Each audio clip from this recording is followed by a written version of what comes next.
यवतमाळ जिल्ह्याच्या उमरखेड तालुक्यातील चालगणी पेनगंगा नदी घाटावरून मोठ्या प्रमाणात रेती तस्करी सुरू. इलेक्ट्रॉनिक्स मीडियाच्या प्रतिनिधीच्या तक्रारीची दखल, तहसीलदार सुरटकर यांची धडक कारवाई.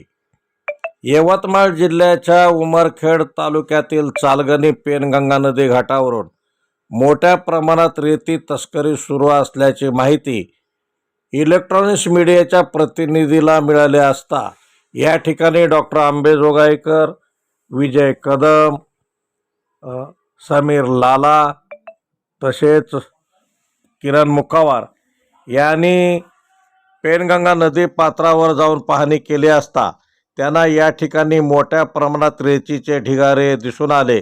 दिवसभर नदी पात्रातून रेती काढली जाते आणि रात्रीला रेतीची तस्करी सुरू असल्याची दिसून आले.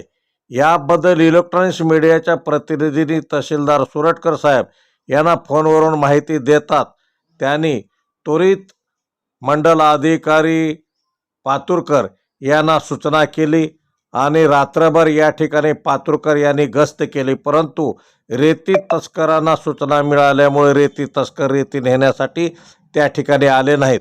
परंतु सकाळी नंतर ट्रॅक्टर बोलावून पूर्ण रेती नदी पात्रास पुन्हा ढकलण्यात आलेली आहे.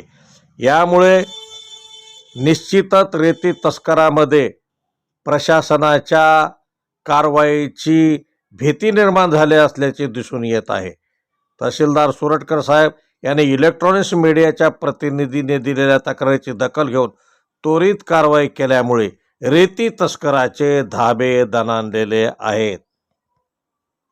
आपल्यासमोर हे चालगणी घाटावरील रेतीचे ढिगारे दिसत आहेत आणि या ठिकाणी रात्रभर मंडलाधिकारी पातुरकर यांनी या ठिकाणी सापळा, परंतु कोणताही रेती तस्कर या ठिकाणी रेती नेण्यासाठी आलेला नव्हता. म्हणून सकाळी ट्रॅक्टर बोलवून या ठिकाणची पूर्ण रेती पुन्हा नदी पात्रात ढकलून देण्यात आलेली आहे. आणि अशाच पद्धतीची कारवाई झाली तर निश्चितच रेती तस्करीवर आळा बसेल आणि शासनाचा महसूलसुद्धा वाचेल, अशा प्रतिक्रिया सध्या नागरिकांकडून देण्यात येत आहे. अग्निबाण लाईव्ह न्यूजसाठी डॉक्टर अंबेजोगाईकर, उमरखेड.